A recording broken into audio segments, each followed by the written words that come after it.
Hi friends, நம்ம பார்க்க போகிற திரைப்படம் பேர் வந்து பார்த்திங்கன்னா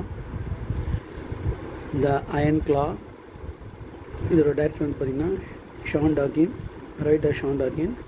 நடிச்சவங்க பார்த்திங்கன்னா Zac Efron, Jeremy Allen White, Harris Dickinson, Holt McCallany, Grady Wilson, Maura Tierney, Jeremy Allen White, Valentine நியூகமா, Chavo Guerrero junior, Scott Hines, Grady Wilson மற்றும் பல நடிச்சிருக்காங்க.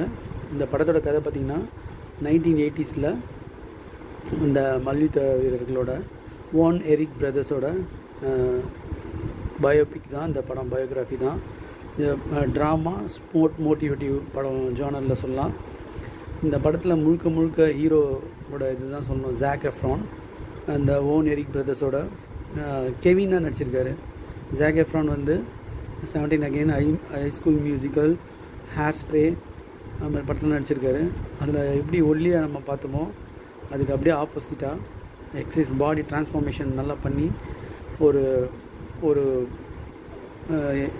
ஹல்க்குன்னு சொல்லலாம், ஹல்காக கூட நடிக்கலாம், அந்தளவுக்கு பாடி அவர் ஏற்றி வச்சுருக்காரு.